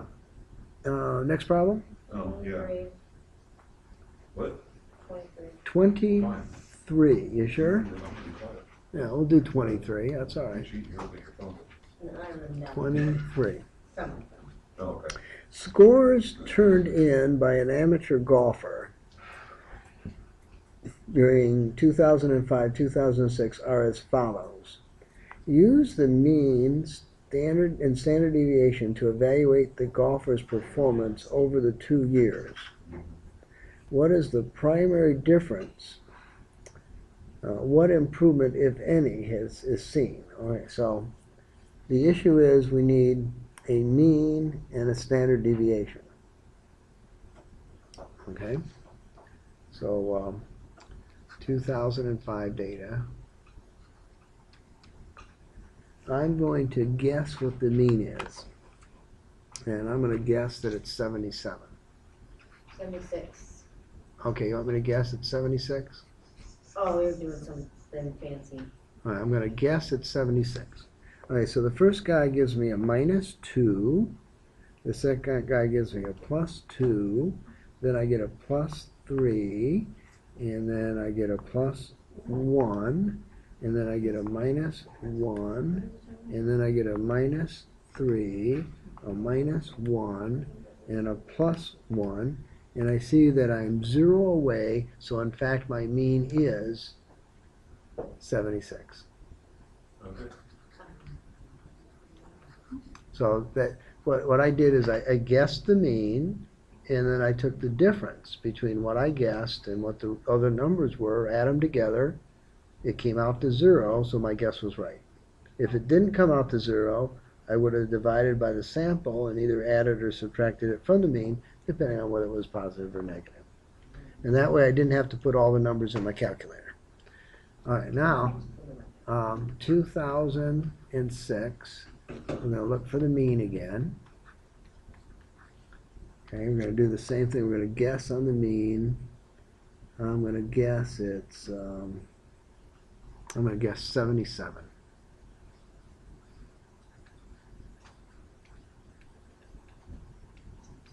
All right, so I'll clear my calculator. So that's minus 6, minus 7, minus 2, plus 8, plus 3, Yeah. minus 6, plus 2. All right, I have an 8 difference. 1, 2, 3, 4, 5, 6, 7, 8. So I'm going to subtract 1 from my guess and call it 76. So I have the same 76 mean for both sets of numbers. All right, so now I'm going to find the standard deviation, which is the square root of the summation of the individual guys minus the mean squared divided by the sample size minus 1.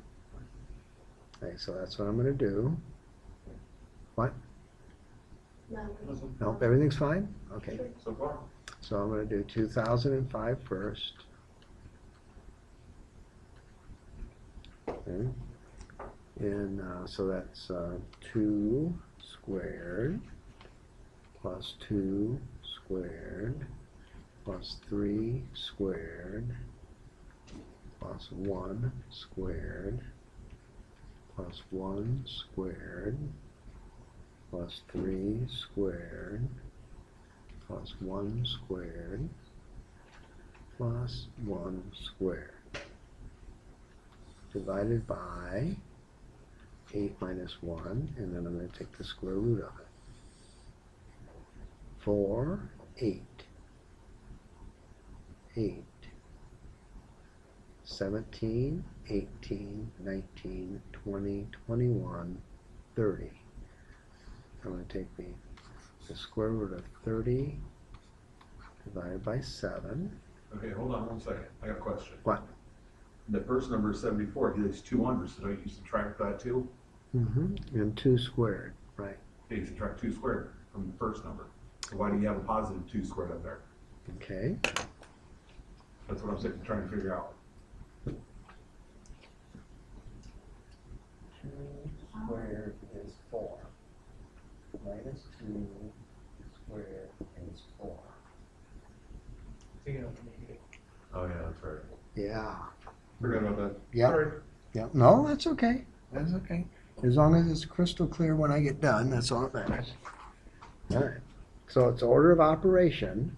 The negative sign's inside the parentheses. It's going to be a positive number. I don't have to write it down as anything different. 30 divided by 7 square root of the answer. 2.07.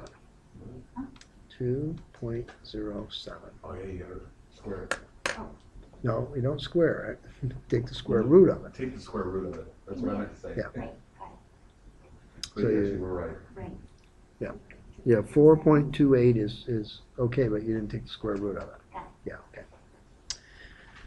Okay, so that's the 2008 data. So now we're going to do the, Didn't before we do Hold on. the division first, and then do the square root of that, just the answer? yes, So it'd be And- actually the square root of 5, not the square root of 30 divided by 7? no, it's the square root of the whole thing. So without the square root, it's the variance. I get, yeah. I did So we take the square root of the answer, yeah. So the variance would have been 4. The variance would have been your 4.28 answer, yes. If the problem would have asked for that, exactly.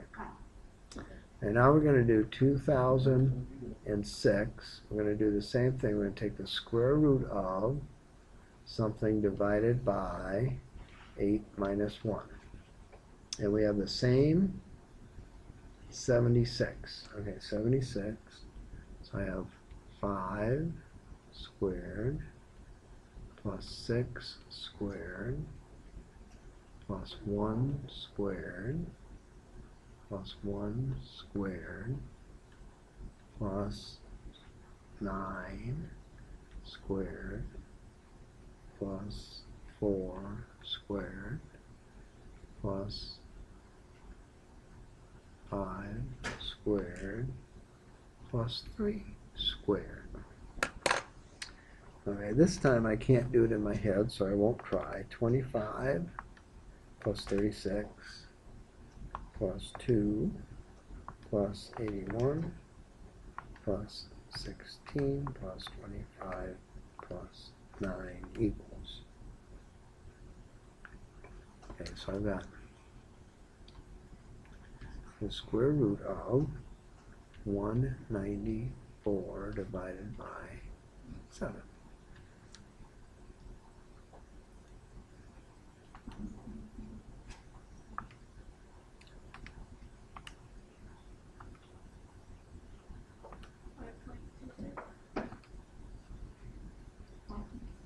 No, just make it that last one.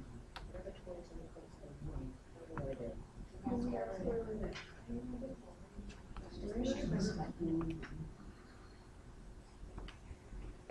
Looks like I have a 5.26. Okay. All right, so we've used the mean and okay, so we calculated the mean, we calculated the standard deviation. Now we have to evaluate the golfer's performance. Can you scroll up one quick? That far?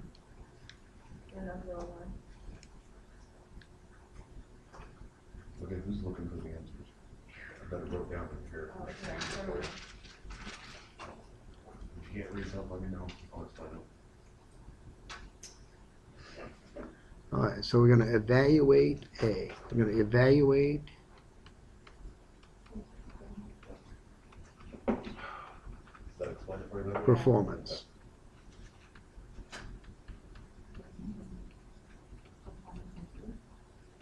Well, I think the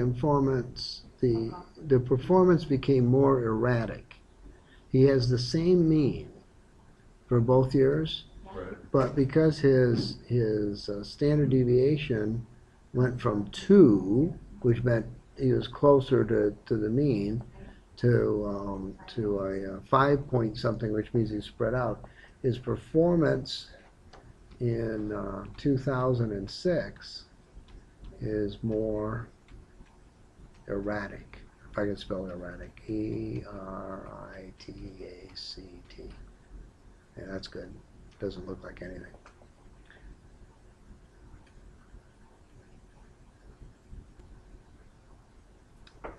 And okay, what is the primary difference in his performance? Okay, so there was no improvement. No improvement. I think it got worse.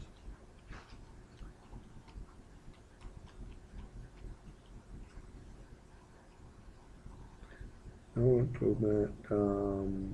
Difference. The difference is in standard deviation. How far the data is spread out.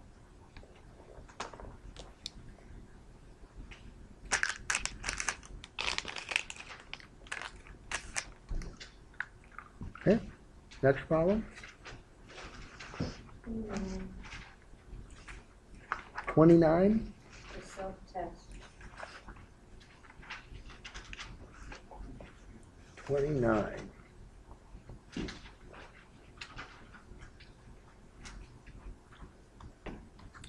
29. All right. The results of a national survey showed that on average, adults sleep 6.9 hours per night. Suppose that the standard deviation is 1.2 hours. Okay? So the mean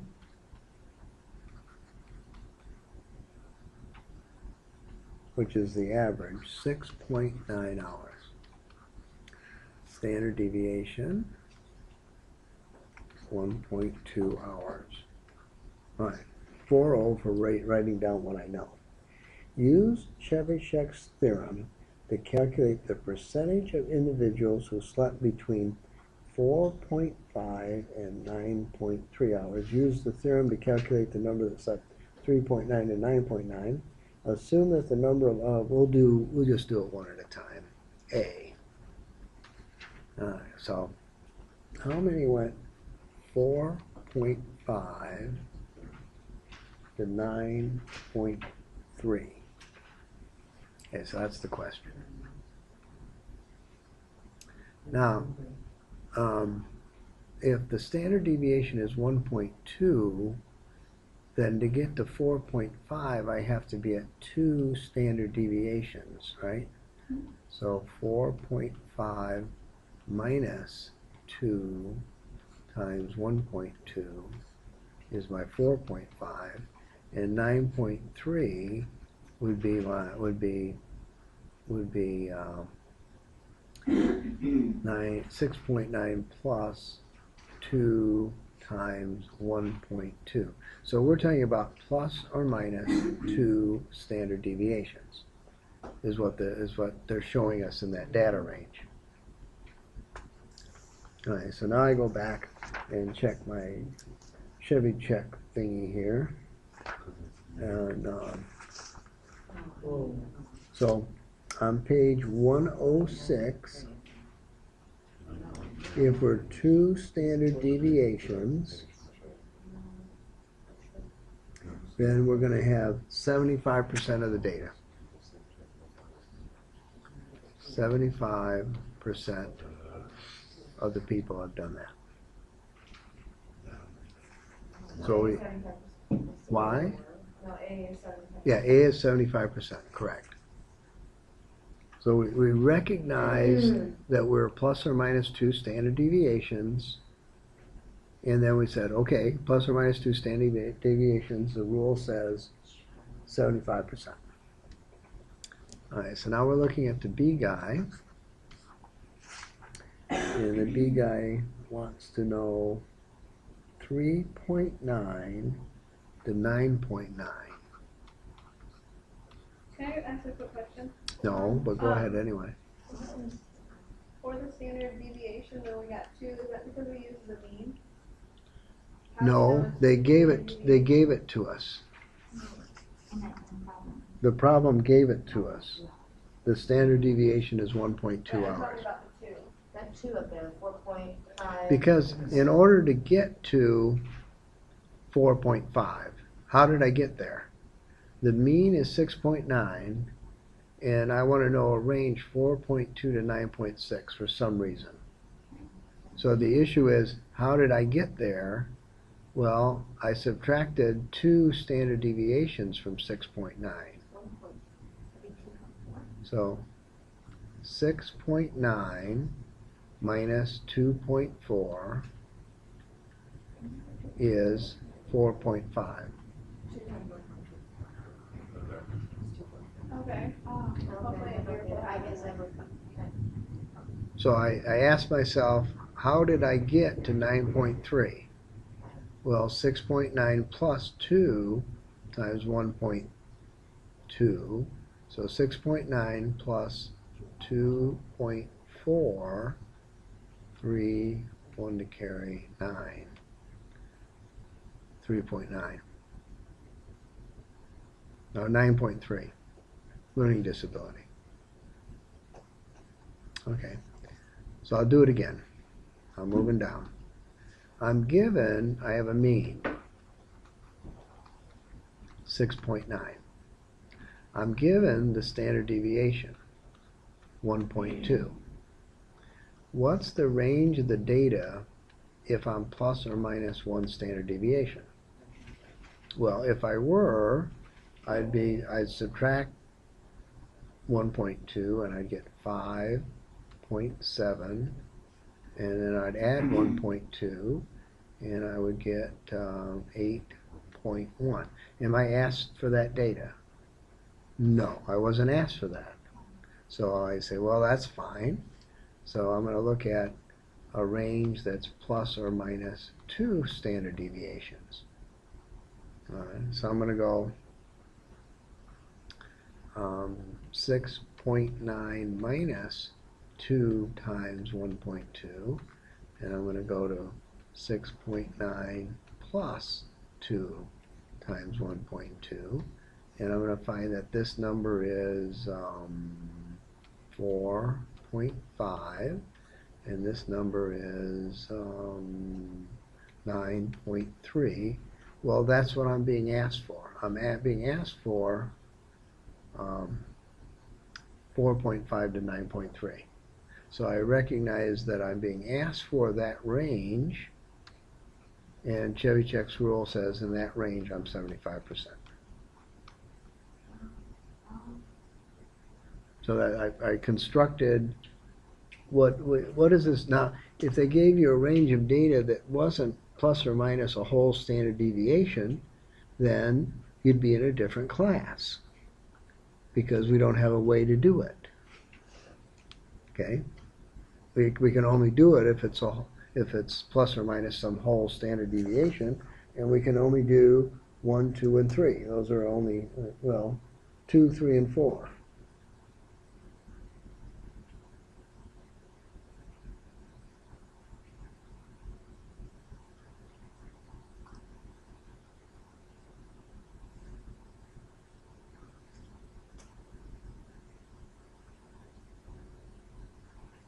All right. So now we're trying to do the B part.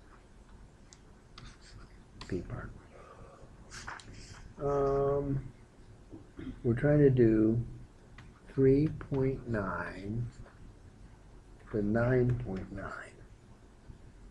And again, we're at 6.9 is our mean, and our standard deviation is 1.2. All right, so now we got to figure out 3.9.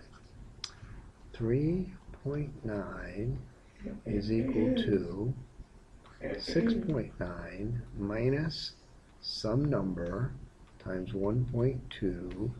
What is the number?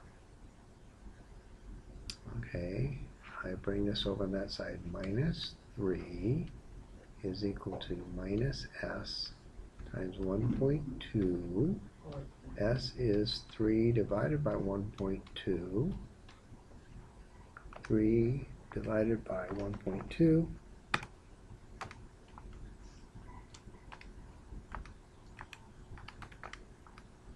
2.5. So I have 2.5 standard deviations. Well, my rules are for 2 or 3. What are we going to do now?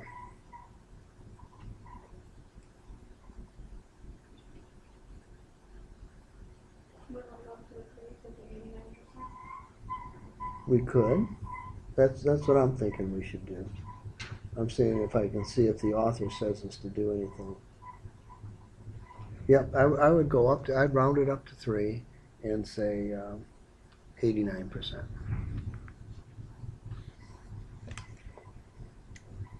That would err on the side of erroneous.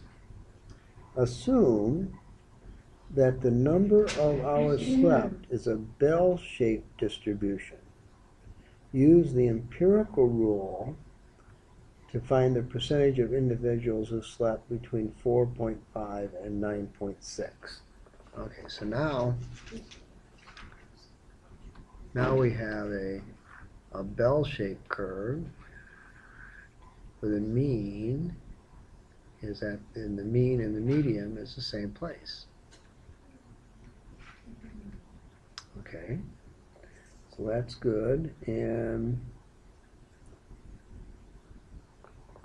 4.5 to 9.3 implies plus or minus 2 standard deviations. We already got that figured out.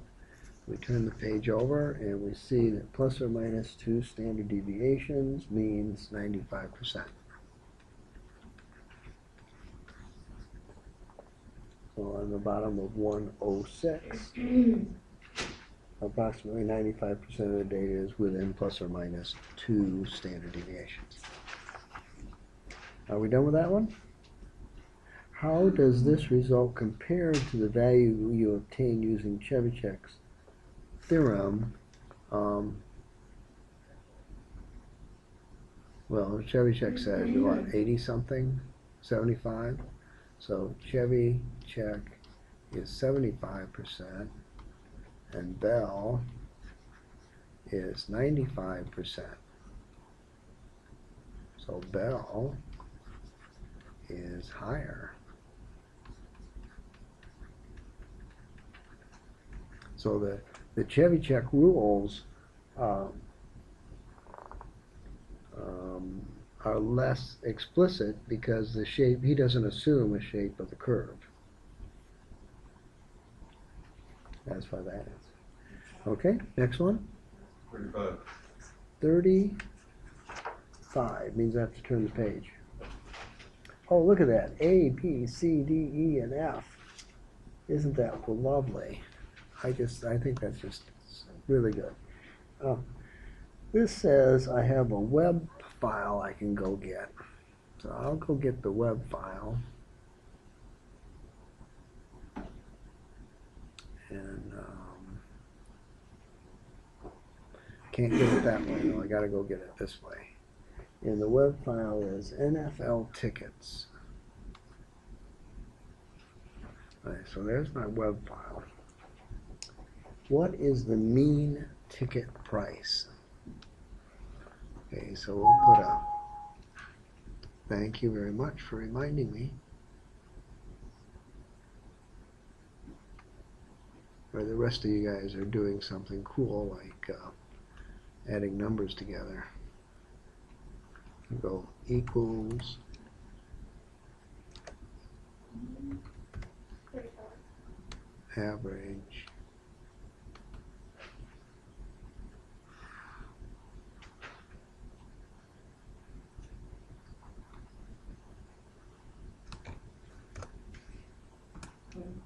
So, 75. How'd you get 35? So this is number 35, A, and the mean is 75. The previous year, the mean ticket was $72.20. What was the percentage increase in the mean ticket from a year ago? Okay, so I go 75 minus 72.2 divided by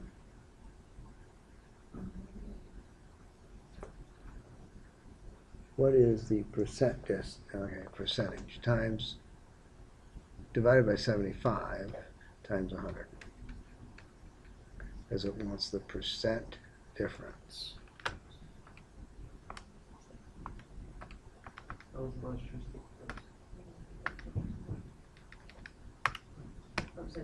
Yes. No.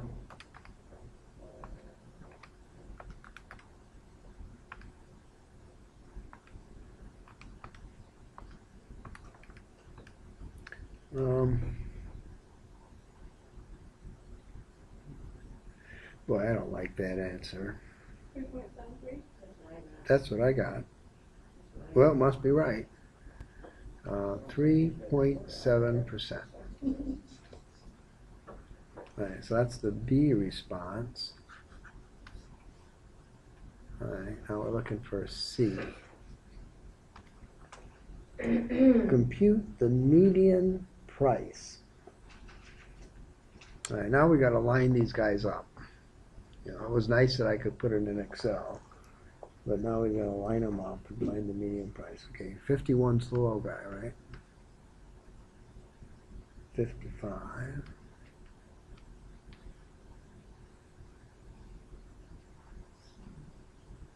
$61, $61, $62,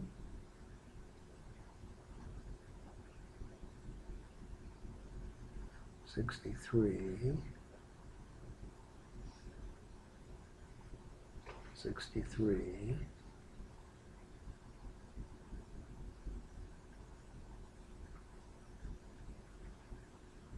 $72. 67. There's a 67, yes, Pittsburgh. yeah, 67, 72, 77, 83, 87, 88, and 160. 1, 2, 3, 4, 5, 6, 7, 8, 9, 10, 11, 12, 13, 14. 1, 2, 3, 4, 5, 6, 7, 14. Okay, so we got to go in 7. 1, 2, 3, 4, 5, 6, 7. 1, 2, 3, 4, 5, 6, 7. So it would be the average of those two, which puts it at $65. Okay, so that would be the median price. Okay, now we got to come up with the first and second quartile. Q1, no, Q1 and Q3. Okay, so we're going to go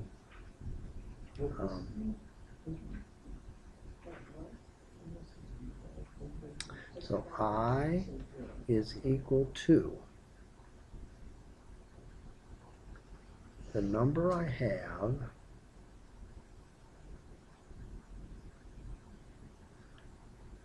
so 14 times 0.25. I is equal to 14 times 0.75. So I got to calculate I first. 14 times 0.25. 3.5. 14 times 0.75. 10.5. Okay. Now, anybody remember what it said to do?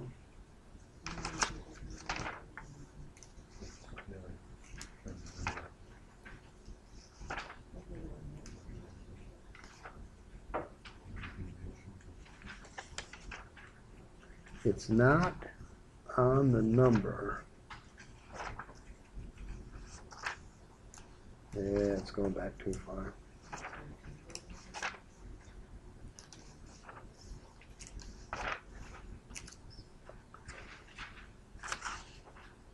Okay, page 91. If it's not an integer, round up to the next number. That's your answer. Okay, so that means we're going to, the first quartile is going to be at 4. 1, 2, 3, 4. 61. And the third quartile is going to be at 11. 1, 2, 3, 4, 5, 6, 7, 8, 9, 10, 11 at 83. Okay. Now, okay. Compute the standard deviation. Do I have a mean? Yes, I have a mean. Okay, so my standard deviation summation of the individual guys minus 65, the quantity squared,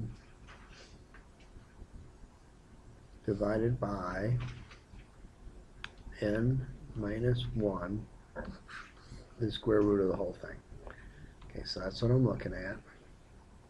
So I'm going to look at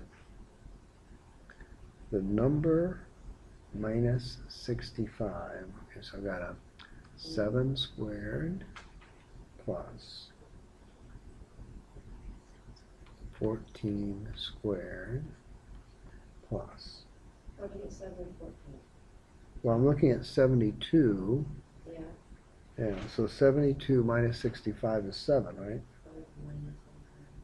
72 minus 65 is 7. Okay, so I'm doing that. You want me not to do that in my head? Okay, I won't do that in my head. Okay, so I'm going to go 72 minus 65 squared plus 51 minus 65 squared plus 63 minus 65 squared plus 88 minus 65 squared plus 55 minus 65 squared plus 160 minus 65 squared plus 63 minus, I'm hosed, 77. 77 minus 65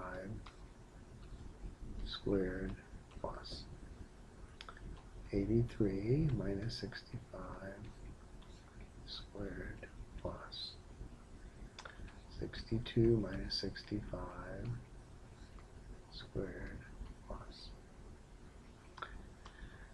87 minus 65. After your 170, or that 77, it should go to 63. And then 83. You missed 63 in there. 63 minus 65 squared plus, I missed another one, huh? 67 minus 65 squared plus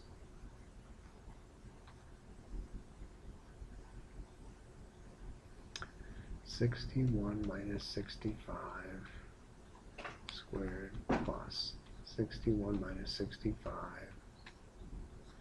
squared. Okay. 1, 2, 3, 4, 5, 6, 7, 8, 9, 10, 11, 12, 13, 14. Okay.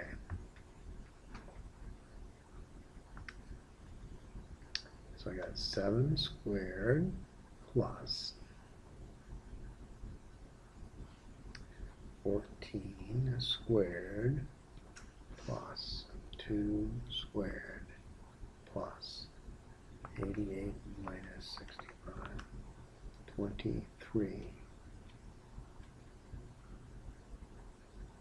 plus 10 squared plus 95 squared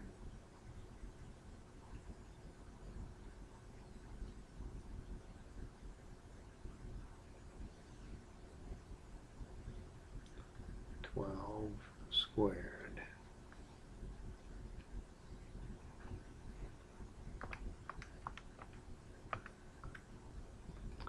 Eighteen, 2,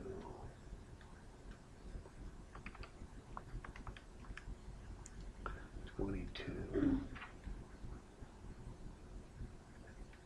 2, 2, 4, 4. Okay.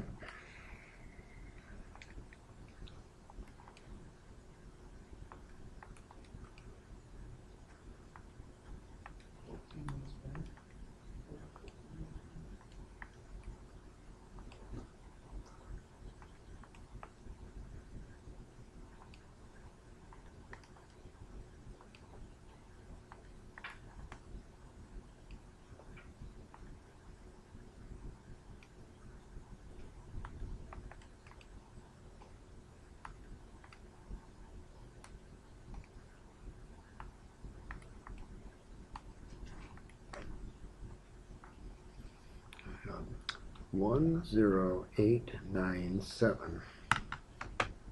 So the standard deviation, square root of 10897 divided by 13.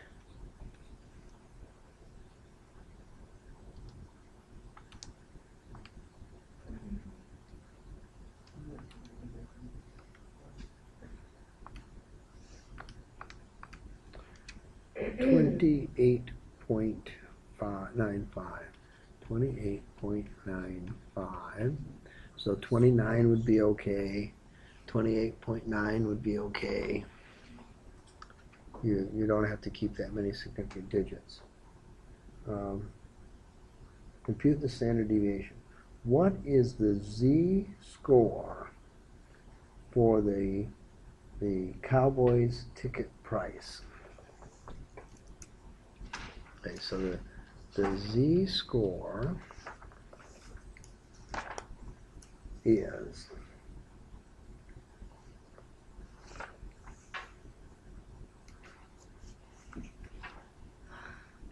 the item minus the mean divided by the standard deviation. Okay, so for the Cowboys, 160 minus 95 divided by 28.95.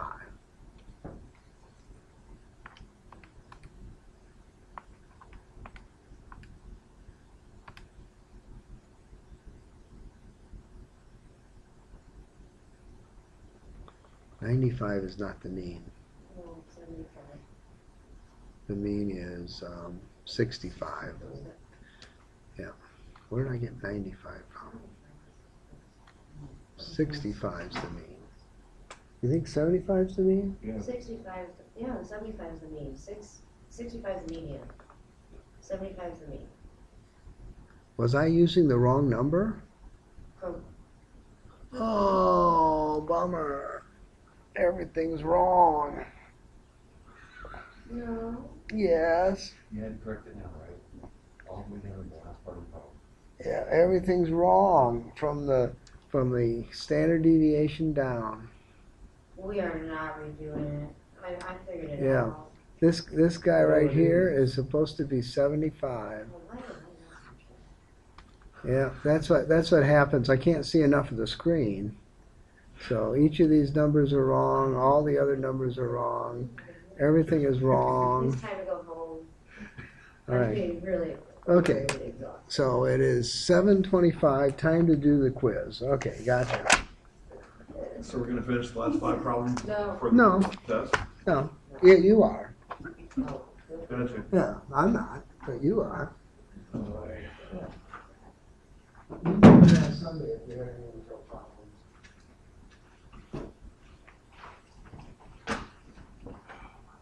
I'm probably gonna, we can probably take the homework. oh.